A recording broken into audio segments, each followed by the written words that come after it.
사도신경 하심으로 주일 오후 예배를 하나님께 드리겠습니다. 전능하사 천지를 만드신 하나님 아버지를 내가 믿사오며 그 외아들 우리 주 예수 그리스도를 믿사오니 이는 성령으로 잉태하사 동정녀 마리아에게 나시고 본디오 빌라도에게 고난을 받으사 십자가에 못 박혀 죽으시고 장사한 지 사흘 만에 죽은 자 가운데서 다시 살아나시며 하늘에 오르사 전능하신 하나님 우편에 앉아 계시다가 저희로서 산자와 죽은 자를 심판하러 오시리라. 성령을 믿사오며 거룩한 공회와 성도가 서로 교통하는 것과 죄를 사하여 주시는 것과 몸이 다시 사는 것과 영원히 사는 것을 믿사옵나이다. 아멘. 우리 찬송가 279장 하나님께 찬양하겠습니다. 인내하신 그새 주여 내가 비오니 죄인오라 하실 때에 날 부르소서. 주여 주여 내가 비오니 죄인오라 하실 때에 날 부르소서. 자비하신 보좌 앞에 꿇어 엎드려 자복하고 회개하니 믿음 주소서. 주여 주여 내가 비오니 죄인오라 하실 때에 날 부르소서. 주의 공로 의지하여 주께 가오니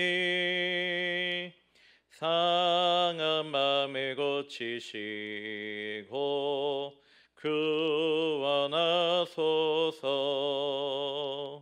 주여 주여 내가 비오니 죄인오라 하실 때에 날 부르소서. 만복 근한 우리 주여 위로하소서.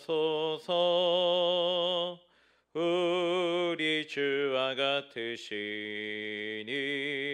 어디 있을까. 주여 주여 내가 비오니 죄인오라 하실 때에 날 부르소서. 아멘. 우리 누가복음 1장 67절에서 80절 말씀 보겠습니다. 누가복음 1장 67절에서 80절 말씀입니다. 제가 읽겠습니다. 그 부친 사가랴가 성령의 충만함을 받아 애언하여 이르되 찬송하리로다. 주 이스라엘의 하나님이여 그 백성을 돌보사 속량하시며 우리를 위하여 구원의 뿔을 그 종 다윗의 집에 일으켰으니 이것은 주께서 예로부터 거룩한 선지자의 입으로 말씀하신 바와 같이 우리 원수에게서와 우리를 미워하는 모든 자의 손에서 구원하시는 일이라. 우리 조상을 긍휼히 여기시며 그 거룩한 언약을 기억하셨으니 곧 우리 조상 아브라함에게 하신 맹세라. 우리가 원수의 손에서 건지심을 받고 종신토록 주의 앞에서 성결과 의로 두려움이 없이 섬기게 하리라 하셨도다. 이아이여 내가 지극히 높으신 이의 선지자라 일컬음을 받고 주 앞에 앞서가서 그 길을 준비하여 주의 백성에게 그 죄사함으로 말미암는 구원을 알게 하리니 이는 우리 하나님의 긍휼로 인함이라. 이로써 돋는 해가 위로부터 우리에게 임하여 어둠과 죽음의 그늘에 앉은 자에게 비치고 우리 발을 평강의 길로 인도하시리로다 하니라. 아이가 자라며 심령이 강하여지며 이스라엘에게 나타나는 날까지 빈들에 있으리라. 아멘. 할렐루야. 아멘. 오늘 본문의 말씀은 사가랴의 창가로 불리는 말씀입니다.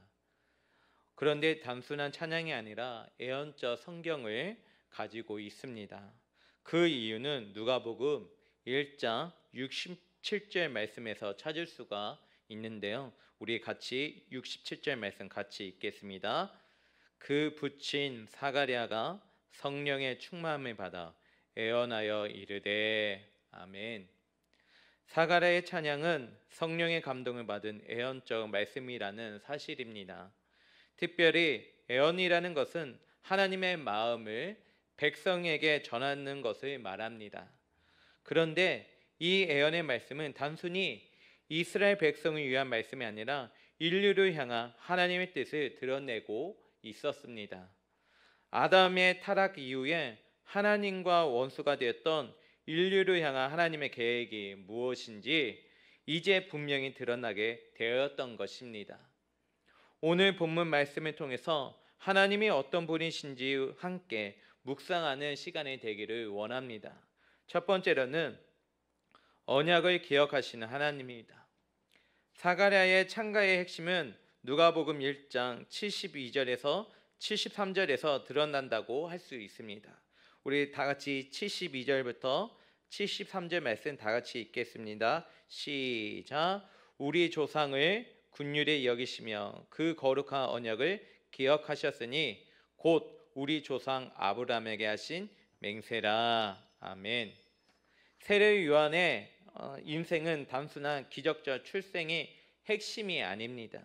바로 하나님께서 아브라함을 부르시고 그를 축복의 통로가 되게 하시고 그의 후손이 하늘의 별과 같이 바다의 모래같이 많겠다는 예언의 말씀이 성취되는 사건인 것입니다.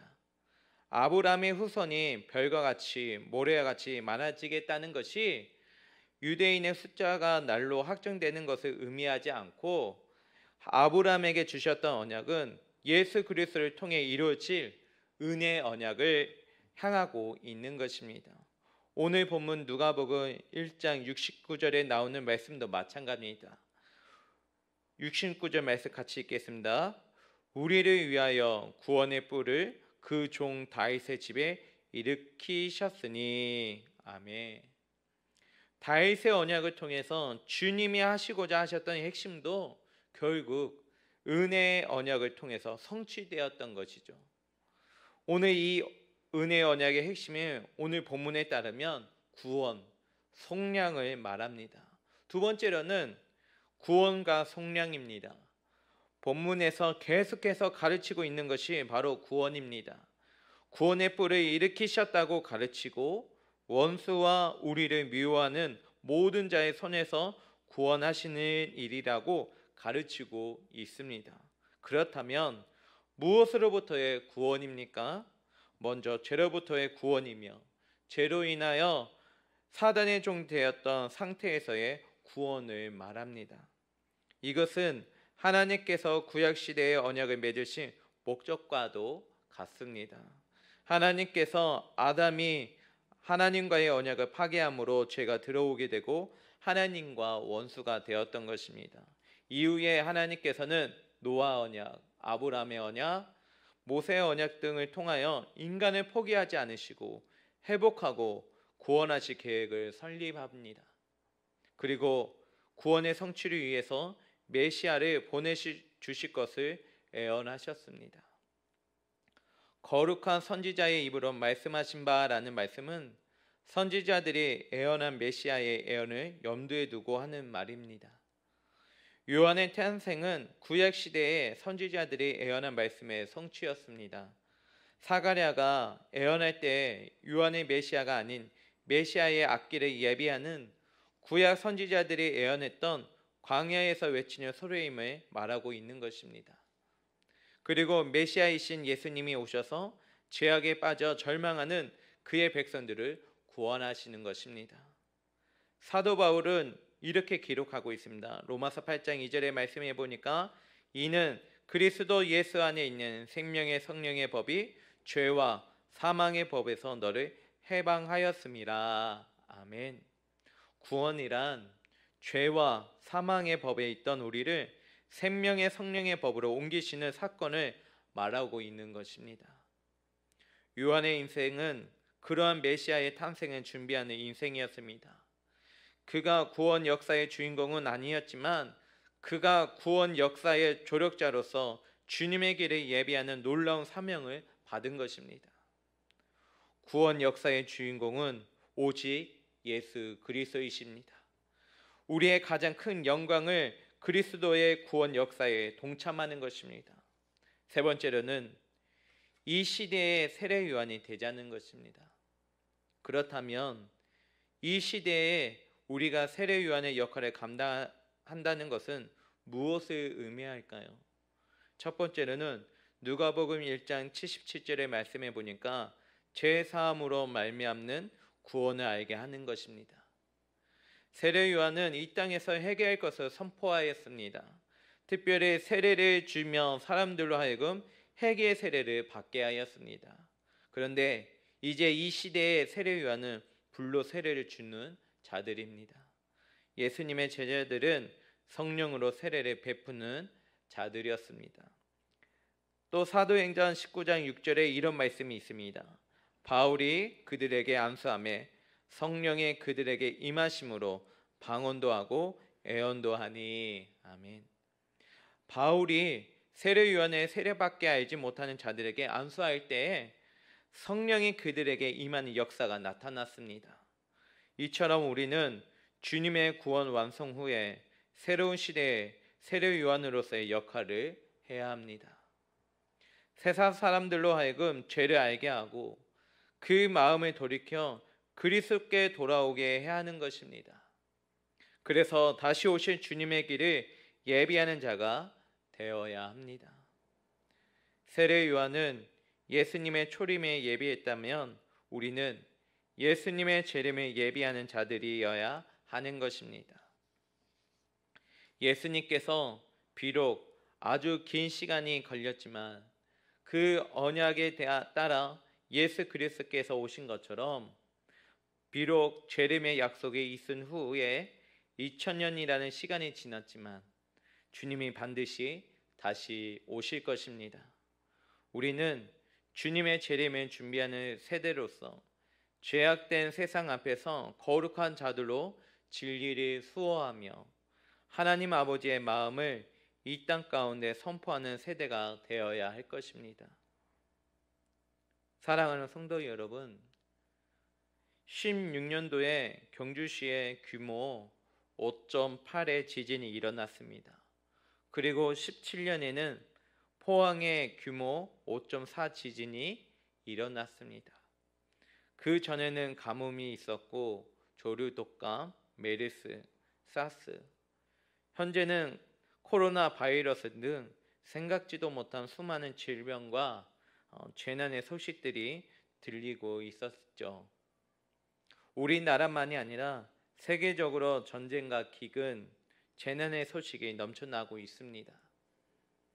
사람들은 그 이유에 대해서 여러 가지로 설명합니다. 온난화가 어떻고 대륙판이 어떻고 말하지만 근본적인 이유는 주님의 재림이 가까이 오고 있기 때문입니다. 요한계시록 22장 20절 말씀에 보면 주님께서 이렇게 말씀합니다.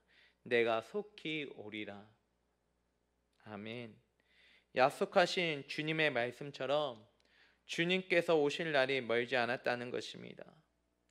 그러므로 이 시대를 살아가는 우리에게 요구되는 것은 어둠 가운데 있는 백성들을 빛으로, 죄악 가운데 있는 백성들을 예수 그리스도께로 인도하는 세례 요한과 같은 사명이 오늘 우리에게 주어질 줄로 믿습니다. 말씀을 정리하고자 합니다. 사랑하는 성도 여러분, 하루를 시작하기 전에 마치 요한이 광야에서 하나님을 묵상하며 그의 말씀을 받은 것처럼 오늘 저와 여러분들이 하나님과 깊이 묵상하시고 주님이 주신 메시지를 가지고 나아가 선포하는 선지자적인 삶을 사시기를 주님의 이름으로 축복합니다. 기도하겠습니다. 하나님 아버지, 감사합니다. 오늘 하루도 하나님과 깊은 묵상하게 하시고 주님이 주신 말씀을 가지고 이 세상에 나아가 선포하는 선지자적인 삶을 살게 하여 주시옵소서. 예수님의 이름으로 기도드립나이다. 아멘. 우리 주기도문으로 예배를 마치겠습니다. 하늘에 계신 우리 아버지여, 이름이 거룩히 여김을 받으시오며 나라가 임하오시며 뜻이 하늘에서 이루어진 같이 땅에서도 이루어지이다. 오늘 우리에게 이러한 양식을 주시옵고 우리가 우리에게 죄인 자를 사하여 준 것 같이 우리의 죄를 사하여 주시옵고 우리를 시험에 들게 하지 마시옵고 다만 악에서 구하옵소서. 나라와 권세와 영광이 아버지께 영원히 있사옵나이다. 아멘.